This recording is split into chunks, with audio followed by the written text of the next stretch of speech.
Durante el año 2011 hemos desarrollado un estudio en todo el área de Olmué Alto, en el sector La Dormida y Quebrada de Alvarado, para diagnosticar técnicamente la veracidad de la existencia del camino real en esta zona, dado que en la comunidad hasta el día de hoy se ha conservado un cierto conocimiento sobre rutas y tramos que serían parte de este camino real histórico. Se creía que era un camino de orden colonial secundario.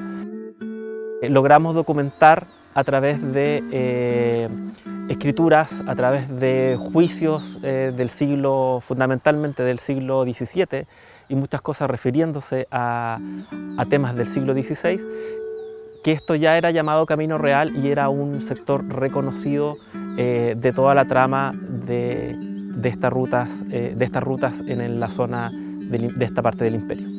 Es importante señalar que no solamente hubo camino real español, existieron caminos reales en muchos imperios, como el persa, o incluso un imperio tan cercano como el de los incas, el famoso Capacñán.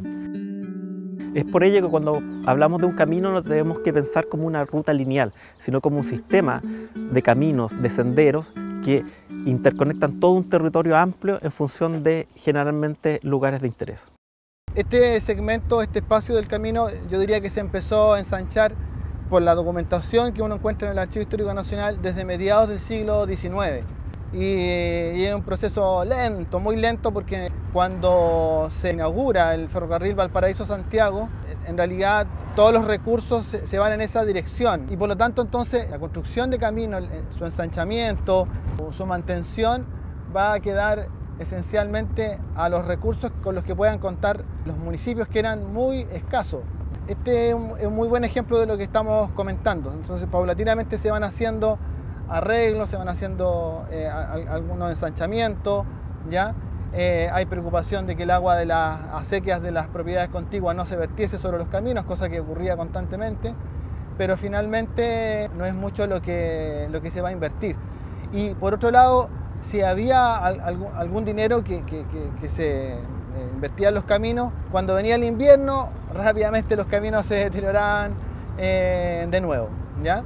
Entonces, este trazado por el que nosotros vamos ahora corresponde, insisto, a lo que fue el antiguo Camino Real, que siempre fue camino de caballos, como decían, o de mulas, o bien, dicho de otra manera, de herradura. Entonces todo esto correspondía a una gran propiedad, la quebrada de los Alvarados, y que originalmente se llamaba El Palmar, ese era el nombre. Después, cuando lo compró Pedro Alvarado, 1666, se le va a llamar como la quebrada de Alvarado o de los Alvarados. Y de esta propiedad fue que finalmente van a nacer las comunidades que conocemos hoy día, la comunidad de la quebrada Alvarado, por supuesto. Después está la comunidad de La Dormida y por otro lado está la comunidad de Las Palmas y en lo alto la comunidad de La Vega.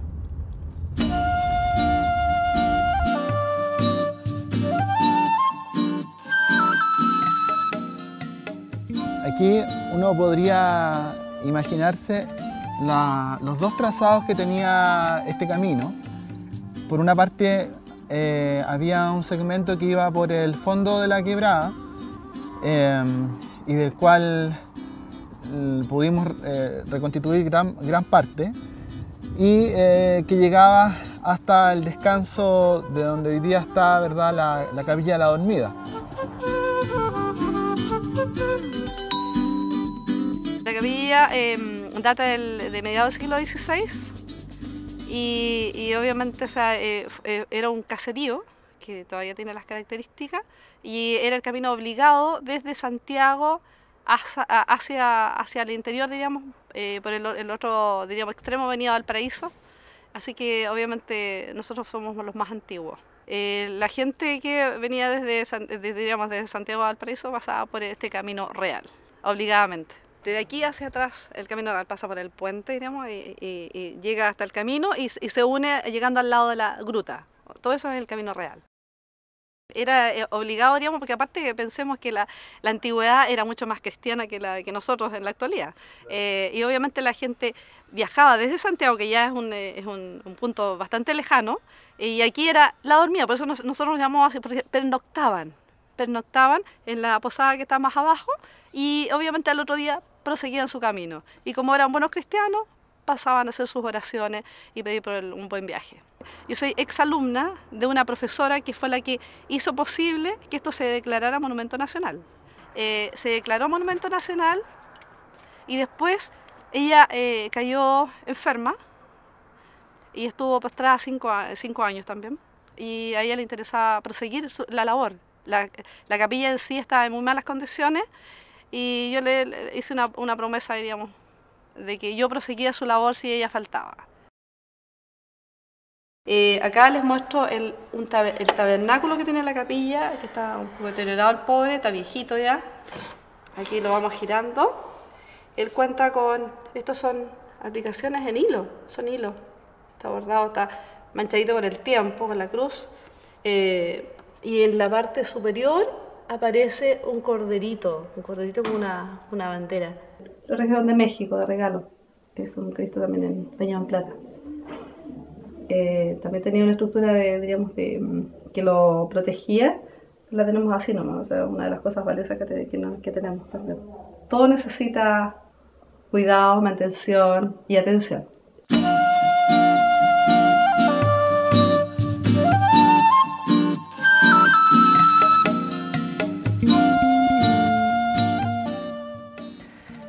Era real el camino porque era propiedad del rey, es decir, para poder circular por él teníamos que pedir permiso de autorización a la corona y con ello se dejaba inmediatamente registro del tránsito de personas y sobre todo del tránsito de mercaderías, por lo tanto del control económico y de impuestos que se hacía en función de ello.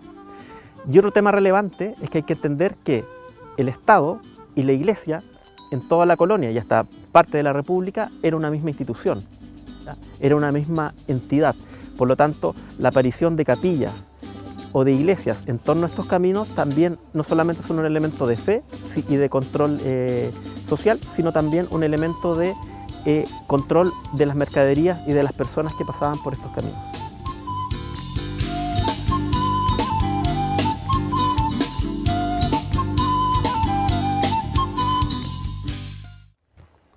Este es uno de los sectores en donde el camino tiene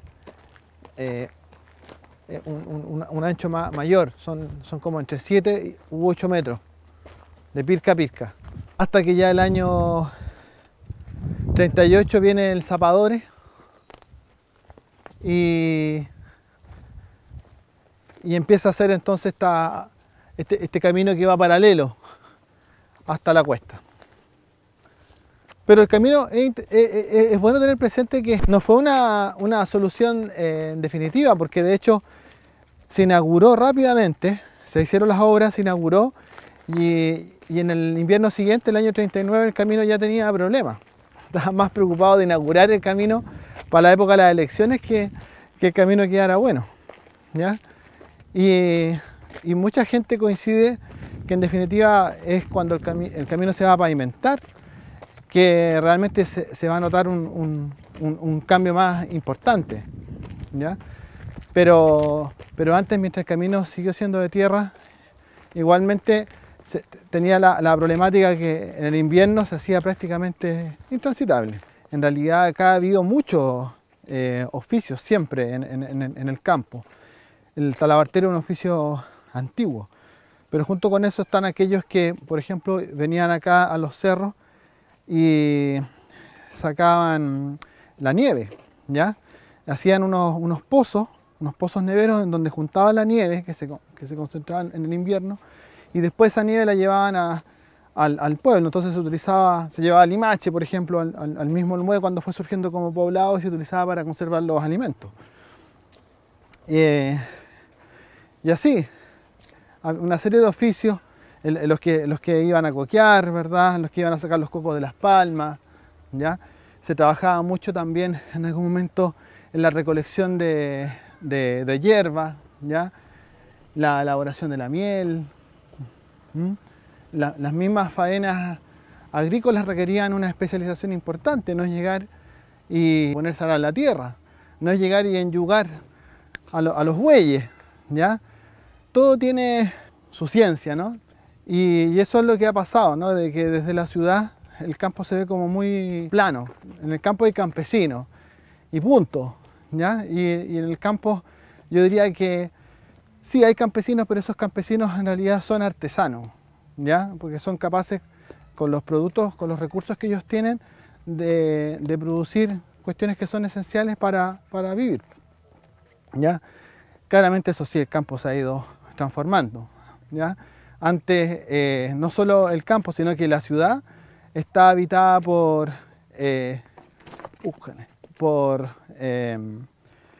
campesinos. Hoy día la ciudad y los campos están habitados por citadinos, ¿ah? Fundamentalmente.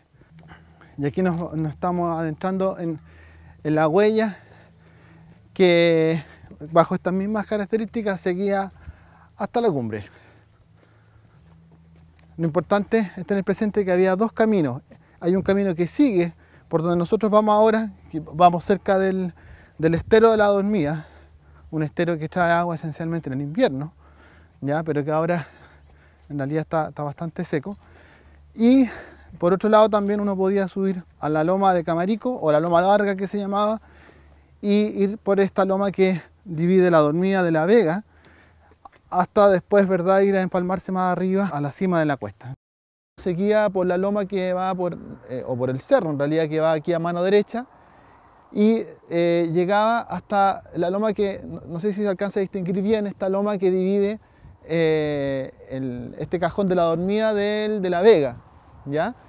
Esa loma se conoce con el nombre de Camarico, la loma de Camarico o la loma larga, ¿ya? Y tenía la ventaja, y todavía la tiene, de ser un camino bastante más plano y de mejor trazado para hacer la ruta, ¿verdad? Y finalmente llegar de nuevo al mismo descanso que es la iglesia de la Dormida. Bueno, lo importante es entender que este es un segmento de un camino mayor que conectaba Santiago con el valle de Quillota.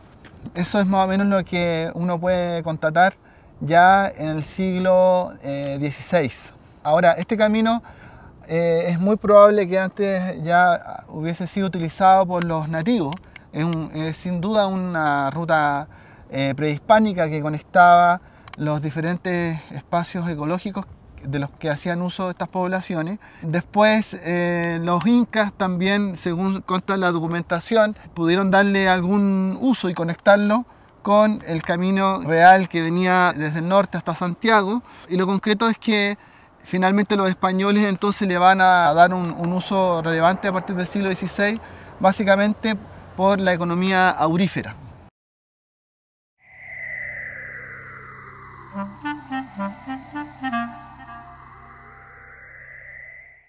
Antiguo, de los abuelos. Yo creo que tendrá sus 200 años, más o menos legítimo. René de esta vereda pasaba el camino real. Aquí los criamos nosotros, chicos. Nacimos aquí en estas casas hasta la edad que tenemos actualmente. Los cambiamos allá porque esta casa, antes en años lluviosos, salía el agua, pero estaba dentro del agua. Y esa agua quedaba una sola piececita seca y ahí bajábamos a cruzar un solo montón de familias más. Este camino antiguo venía de vuelta y vuelta, así, haciendo curvas, buscando lo suave, lo que tenía menos trabajo el camino para hacerlo. Le buscaban curvas, como antes subían carretas con yunta de buey para eso más para la Dormida. Y por eso el camino tenía curvas y para las carretas que eran de fierro nomás. Se demoraban en llegar allá, por el peso de la carga que llevaban. Antiguamente aquí habían casi la mayoría de propiedades tenían viñas y de eso vivían los propietarios de la producción de la uva, la hacían chicha, vino, y como antes habían pocos negocios, se la llevaban a Limacho, al puerto, algunos venían del puerto a buscarla. No teníamos luz, ni camino, ni nada, menos teléfono y médico, nada. La gente vivía como silvestre. Aquí las góndolas del año 40, 41, llegaban las góndolas. en ese tiempo. Las trajo don Polo Vergara, caballero que tenía un negocio en la Quebrada Alvarado y ahí compró dos góndolas estas antiguas que había que empujarlas para que batieran. Así que ese fue el primer servicio, Quebrada Alvarado a Limache. Así que ese es el servicio que hubo, primer servicio. Y después se mejoró la cosa, vinieron otros empresarios, compró otros amigos mejorcitos y así se fue. Creciendo la Quebrada Alvarado y mejorando el camino. Me acuerdo aquí que este camino arrasaban con una pala güey, con güeyes para rellenarlo.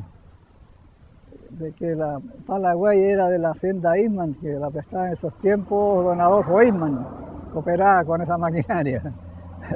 Las dos yuntas de güeyes y la pala güey. Un cambio tremendo. Sobre todo la luz, porque estábamos antes puros culitos de vela nomás y algo de parafina para unos chonchoncitos que había.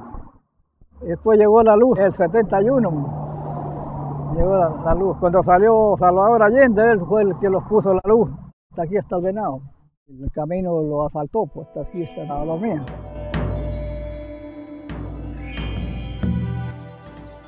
Cuando se investiga, no solamente debemos basarnos en una línea, sino establecer varios elementos de demostración de nuestra hipótesis. Una de ellas, en el trabajo de campo, fue descubrir atributos materiales que autentificaran el trazado del camino.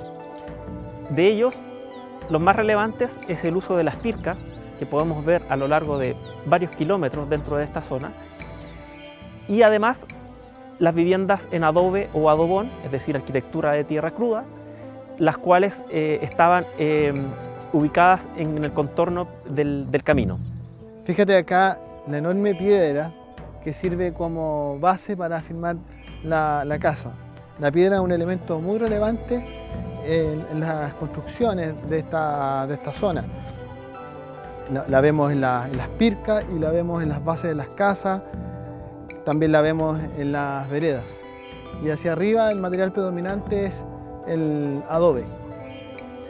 Si vemos la vivienda, esta está abandonada, por lo tanto vemos cómo ha ido perdiendo sus revoques de protección del adobe y esto va generando un daño permanente e irreversible en esta estructura, que todavía estamos a tiempo de rescatarla, pero probablemente en 20-30 años esta casa desaparezca por la acción de la lluvia y por un sismo que termine por destruir algo que por siglos se ha durado sin tener problemas.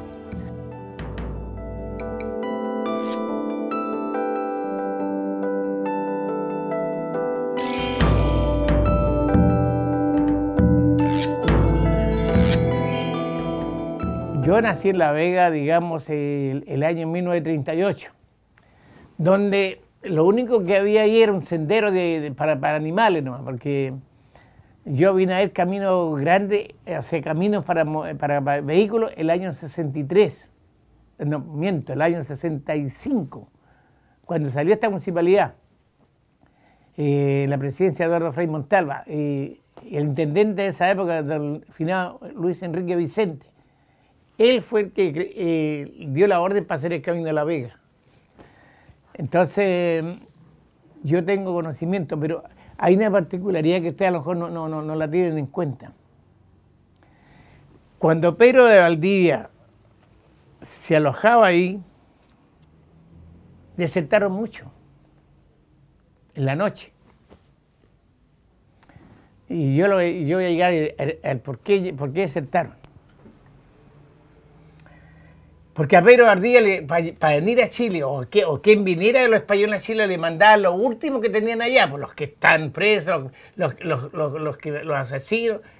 La peor calaña es la que mandaban para acá para hacer el trabajo sucio, menos los que andaban en el ejército con la carabina. Y de esos desertaron mucho.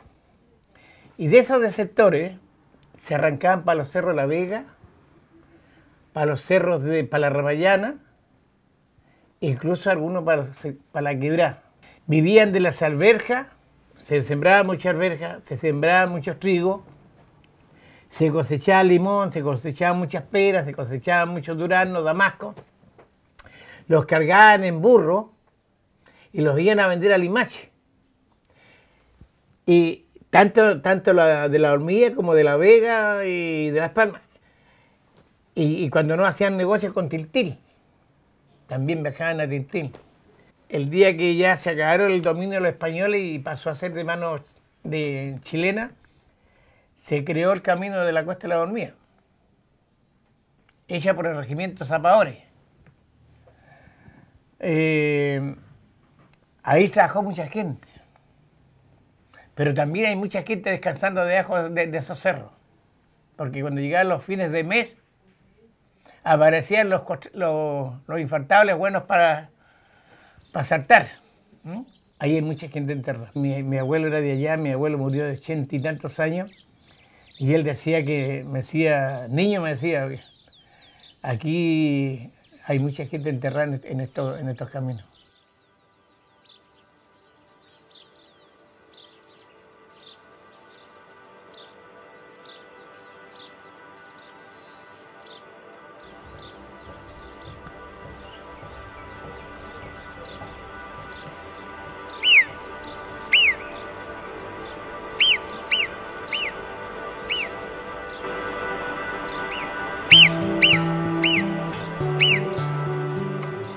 Yo las hice, las dos las hice yo, las dos, esta de acá, pues la de más allá de ese del techo la hizo mi abuelita, ¿qué año?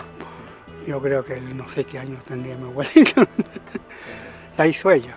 En primer lugar hay que picar la tierra y hacer el barro y hay que echarle paja de trigo, que es lo que se hacían antes en las eras de trigo. Y patearla bien pateadita y después hay que hacer un molde, que se llama doera. Y ahí echarla dentro que se seque y después carrearla y hacer el piso, como hay que hacer en las casas. En el cimiento para abajo, y después el barro y el adoito encima, al ojo. El adobe es más calientito que el otro material. Porque la madera de allá, la contenedora de tabla, son más helados. Y en el verano son muy caldeados. Y en el invierno son helados. Y acá no, pues acá son medias heladas en el día, en la noche se abrigan. Y son más calientitas.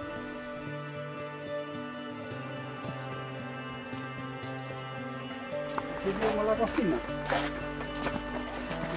Este está puro amor. Aquí el espejo y el lavamanos. Y esto es de emergencia si el baño está por detrás. Íbamos juntando la dos, íbamos echando estucando, igual como estucan las casas por las osas. Pero ahora diferencia que esto es barro, losa es cemento. Y después le pasamos el platacho, así, y se va emparejando la plata. Pero aquí cuando llega la gente a visitarme, por la benchuca me dicen que tengo mucha benchuca y no hay benchuca. Por la araña esa cuando en el rincón también, porque la araña del rincón junta el barro, las partiduras. Ahí la araña del rincón. Entonces, yo la hice y yo mismo puse las varillas y yo mismo cargué el techo. Pero busqué el que la colocara. Murió muchos años, se llamaba Braulio Ahumada. La era hacía un desplayo grande así redondo. Bien apretado la tierra, bien apretada de grea. Y ahí después se echaba ahí el trigo, se hacía un manso montón, pues grande. Y después de ahí se hacía unos postes así de alambre, 2 hebras y una puerta. Y ahí entrábamos los horqueteros adentro con las horquetas. Seguía todo el trigo, se hacía ahí esa parte y quedaba el otro montón para atrás, a la redondela. Y ahí se echaban bestias sueltas adentro. Y 2 viejitos de a caballo corrían adentro. Y después echamos las bestias para afuera y las íbamos dando vueltas con la horqueta así. Uno es así, el otro, hacíamos alto así la vuelta. No eran a uno, todos sembraban. Todos sembraban allá, sembraban. Claro, claro, todos allá, sembraban allá, sembraban por allá, por todos lados. Hasta por La Vega, la Hormiga, que era Alvarado, sembraba trigo. Aquí están el salto redonda, no sabe, parece que no la tomaron, no sabe cuándo vinieron, ¿por qué no? No, con cámara. Entonces, esta es la era. Entonces allí ya los apostaba por todas las orillitas, a la redondela. Entonces aquí íbamos sillando nosotros dando la vuelta. Aquí, y los postecitos allá íbamos. Y aquí el trigo y la gente por dentro aquí. Y la horqueta. Y aquí ya dando vuelta para allá. Completo. Entonces cuando ya trillábamos, dábamos la vuelta, terminábamos, hacíamos allá el montón de rico, la paja, con todo, así lo vemos por la carrera, así, amontonando. Y allá hacíamos la parva, entonces acá donde ventábamos, aquí, poníamos, o sea que el montón de rico queda alto, sí, manso montón, ancho, así. Entonces después les poníamos aquí, quetearnos así, y lo subía allá para acá. Y el rico caía allá al otro. Y ahí lo barríamos pues así con una cuenta de esa de romar. Solo las pepitas. Le iba por los limones y de paja pegar, no está arriba. Son osos que se va a salir de distintas partes. Esa hoja para la mariela se va a salir de distintas.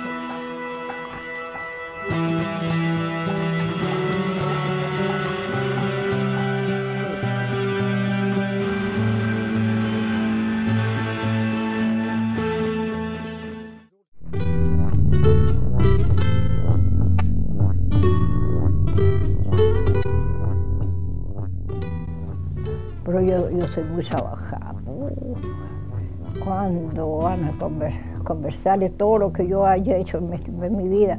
Estas manos, ¿por qué trabajo no han pasado? Mucho trabajo. Recuerdo que lo caminamos por el mismo camino. Pues. El viaje salíamos como a las 2, a las 3 de la mañana de aquí, con las mulas cargadas. Llegamos a las 4 esquinas antes de aclarar, ahí encerraba el negocio y después teníamos que comprar las cosas para la casa, estar por ahí, por el pueblo, porque el pueblo de Limache eran las 4 esquinas, fue el primer, la más sáfico. El camino era un camino angosto, era por el estero. ¿Cómo sería de bueno de aquí, de la quebrada de San de Don Luis Alvarado, del señor Lira? De ahí para abajo ya uno se tiraba al estero, y se iba por todo el estero y iba a salir allá a la vuelta de las tomas que llaman, allá íbamos a salir, a un poquito más de Sánchez, y de ahí teníamos que tomar el estero, ya salíamos al puente que hay abajo. El tráfico de nosotros era por acá, no por allá por el lado de Olmué, sino que por acá, por las cruces. Ahí era un barrial que no se podía pasar. Era bien sacrificado el viaje. Era mejor lo antiguo, porque usted con 5 pesos usted compraba todas las cosas para la casa. Con 5 pesos compraba un quintal de harina de esos de 50 kilos, compraba sus 10 o 15 kilos de azúcar, compraba sus 6, 4, 5 kilos de arroz, de fideo, y así. Con 5 pesos. Por un kilo de carne valía 10 centavos. Sí, ahora, ¿a dónde estamos? ¿A dónde estamos ahora? Unos con otros conversamos para hacer las cosas, si se va a sembrar algo, ya entre todo se arregla. Se siembra y se adelantan, si se va a hacer un plantel, igual, los hijos. Yo tengo unos hijos viejos y ahí todavía llegan aquí pues, a preguntar, mami. Y así, pues, así unos con otros, porque somos casi somos familiares todos aquí. No es que las hijas se casan, los hijos se casan con las mismas chiquillas de acá, y ahí va la familia. Por eso uno quiere mucho su tierra, donde nació, pucha. El trabajo de siembra, porque yo siempre he sido tirada media agricultora. Yo buscaba trabajadores, y con los trabajadores yo trabajaba pareja. Lo único trabajo que no hay hecho es arar. Nunca me entusiasmé, y había en la casa una yegua que era mansita, se le ponía el arado, todo. Y me le secaba la tierra a veces, que no había quien fuera a arar la tierra, se secaba. Y yo, en la infame, nunca me le ocurrió de arar, porque para quemar carbón, yo quemaba carbón. Para sacar troncos esos grandes. Esos trabajos eran cositas muy buenas para mí, porque en ese más trabajo tenía mejor lo pasaba. Yo me levantaba en la mañana, en la noche, Y fui mamá de 11 hijos. ¿Ah?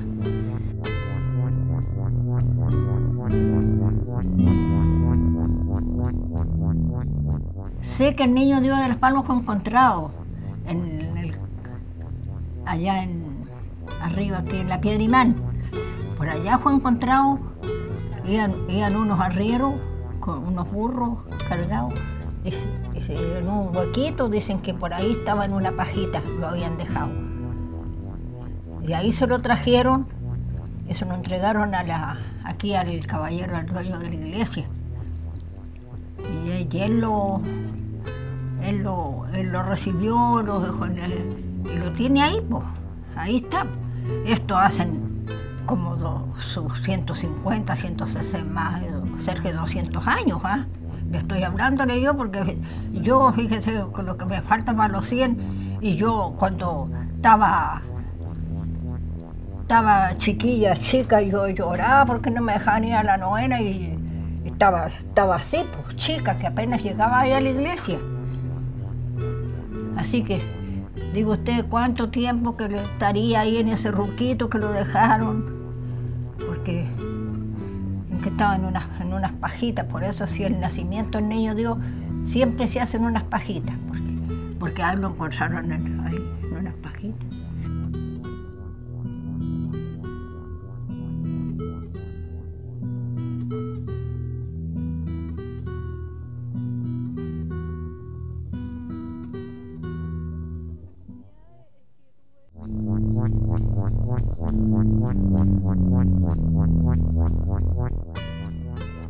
Siempre hubo gente nativa del lugar y un buen día algunos soldados españoles se vinieron a refugiar al lugar de Las Palmas, en donde le dieron un origen a los apellidos de las personas, y después de alguna manera se organizaron y nació la comunidad de Quebrada Alvarado, que fue la que cubrió todo el lugar.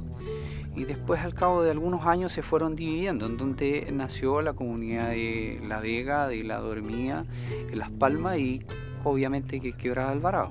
Y cada una funcionó a partir de ese minuto en forma independiente. Ellos se dedicaban al ganado.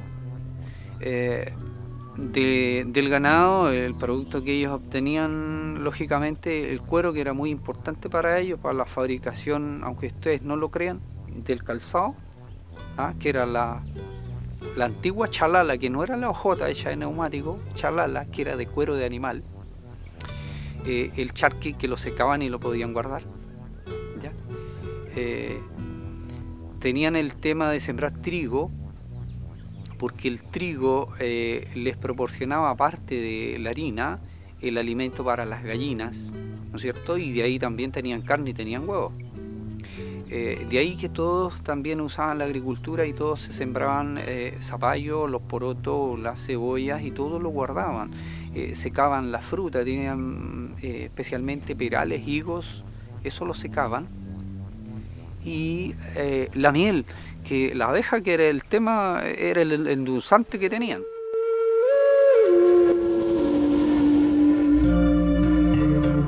Esta comunidad de que yo tengo conocimiento es aproximadamente del año 1700 y algo, cuando era antiguamente una comunidad indígena donde vivían los indios picunches, y fue donada a Olmuez, que antiguamente se llamaba Gulmue, por ahí por el año 1700, por doña Mariana de Osorio.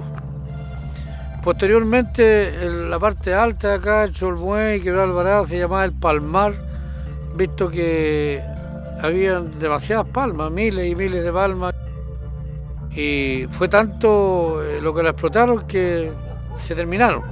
Ahora eso doña Mariana de Osorio se lo regaló a sus indios para que vivieran de sus tierras, y posteriormente se siguió después colonizando hasta que llegó don Pedro de Alvarado a colonizar este sector y le llamó Quebrada de Alvarado. Era toda una sola comunidad que se llamaba administración. No habían directivas como ahora por cada comunidad, sino un administrador general. Pero era tanto el espacio que se redujo y se separaron por comunidades. en la cual existe en este momento la comunidad de Quebrada de Alvarado, la comunidad de Las Palmas, la comunidad de La Vega y la comunidad de La Dormía. Bueno, la comunidad se trata de un grupo de personas antiguas que conformaron la escritura de la comunidad. En el caso de la comunidad de Quebrada de Alvarado, los verdaderos dueños antiguos fueron 258 ancianos, que eran las personas más antiguas que vivían en el sector, y conformaron un grupo y buscaron un abogado y se hizo la escritura de la comunidad Quebrada de Alvarado como propiedad privada. Eso ocurre el 24 de enero del año 1964. Estas pircas corresponden a las que bordeaban el Camino Real que entraba al pueblo de Quebrada de Alvarado. Hoy día, como ustedes ven, varias de ellas están caídas y más atrás podemos ver que se han vuelto a levantar pircas, porque el trabajar con pircas es parte de la cultura tradicional de la zona.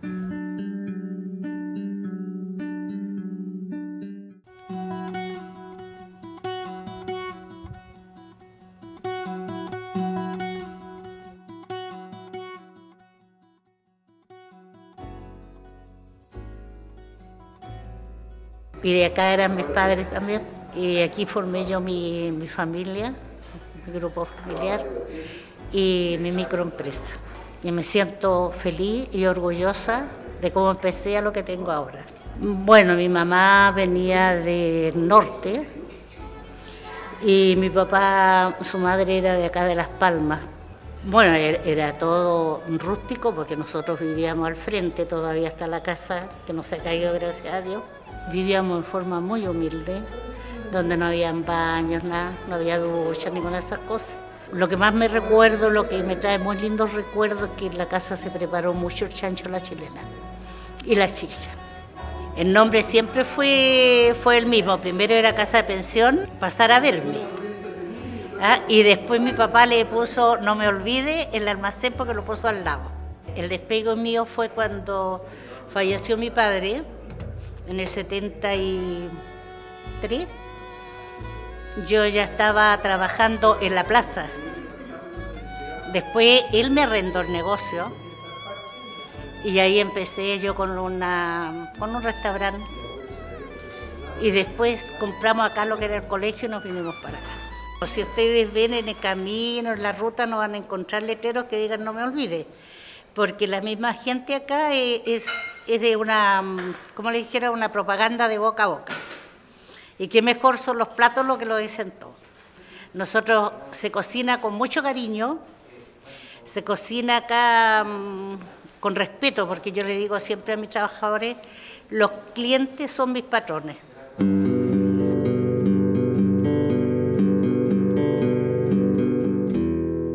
Esta escuela tenía mucho cariño de la gente, porque en la última fase, digamos, porque ella tuvo varios lugares donde funcionó, pero donde está hoy día, los mismos vecinos despejaron el lugar que habían donado para construirla, y ahí vieron con gusto entonces ellos ver una escuelita nueva, una escuelita linda, digamos. Bueno, yo fui directora en el año 82, pero antes ella tiene una historia larga, porque ella tiene más de 100 años.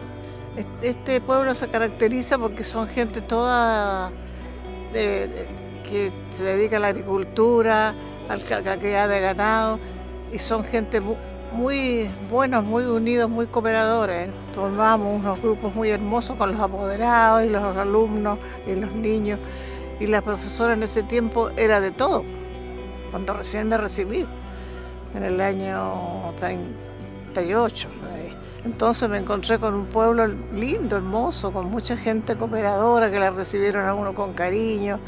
Éramos todos muy unidos, era un respeto grande. Nosotros, la profesora era en ese tiempo como de todo equipo, como mamá de los chicos, como visitadora social para saber los casos que a ellos les interesaban o que tenían, y nosotros en la escuela normal nos formaron así. Nosotros éramos verdaderas visitadoras sociales, teníamos que preocuparnos de todo lo de los niños. Los niños había que estar pendientes de que los padres los mandaran a la escuela, que que no lo ocuparan en las labores agrícolas, porque el niñito, por ejemplo, cuando yo llegué aquí, ¿por qué no ha venido Manuel? Supongamos. Ah, señorita, es que anda pajareando. ¿Qué será eso? Decía yo. Y después me contaron que los niños iban a los campos donde los papás sembraban arvejas y cosas a correr los pájaros y les cantaban a los pájaros. Pájaro ladrón, que le come las arvejas a mi patrón, y los carreteaban a los pájaros. Ese era el pajarero. Habían bosques inmensos de robles, de peumo, quillayes, de todo. Había mucho árbol autóctono aquí, pero ahora no hay nada casi porque la gente se dedicó a cortarlo y a hacer carbón. Yo le decía a una de las niñas, ¿tu papá cuántos árboles habrá cortado para hacer carbón? Yo creo que más de 500 o 1000. Sí, pues señorita. ¿Y cuántos habrá plantado? Ninguno.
Pero fíjate que es notable cómo un rincón, ¿verdad?, aparentemente tan apartado, porque también esto es tan relativo, o sea, igual está bastante cercano al paraíso.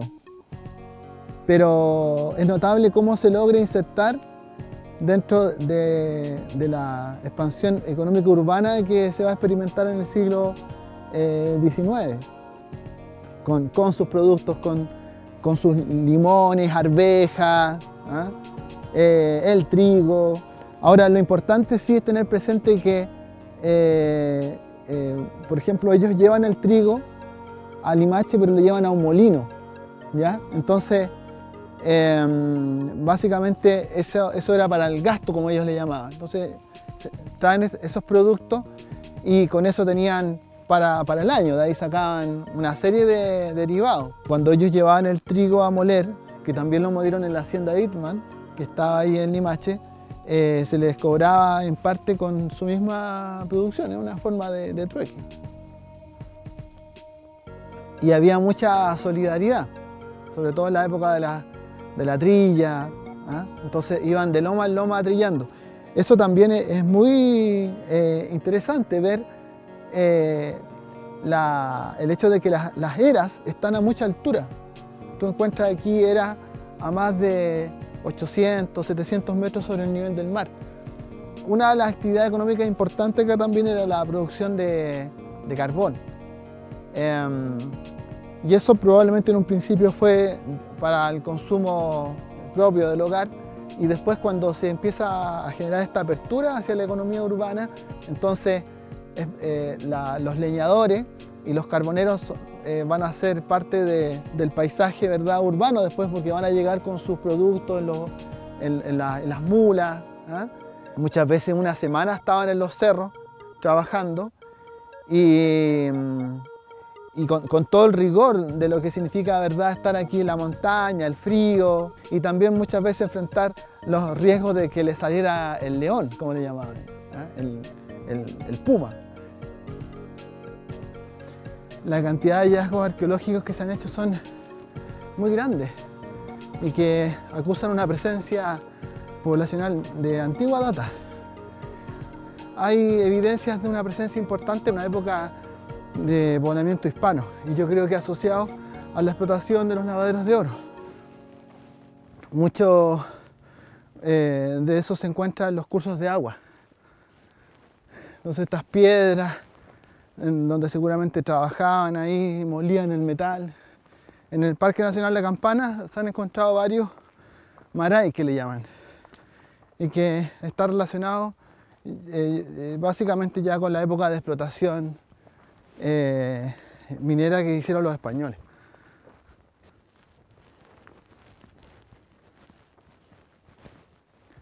Aquí hemos llegado a uno de los boquerones de la Ramayana. Está todo tapado ahí. Está el choquero.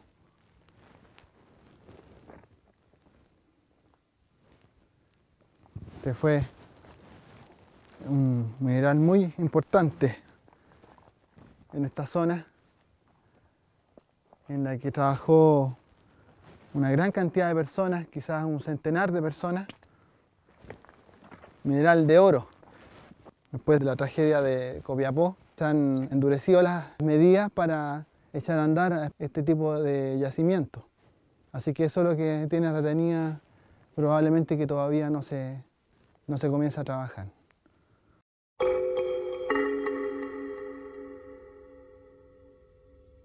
Tenemos, por ejemplo, un interesante conjunto de viviendas hoy día abandonadas que se podrían rehabilitar y restaurar como elementos de este circuito. Por ejemplo, centros de interpretación, de atención al visitante, cafeterías, restaurantes, pequeños salas museos que den valor a toda esta zona y puedan acoger y otorgar servicios de calidad a los turistas que decidan recorrer esta zona, especialmente a caballo o a pie por estas rutas ancestrales.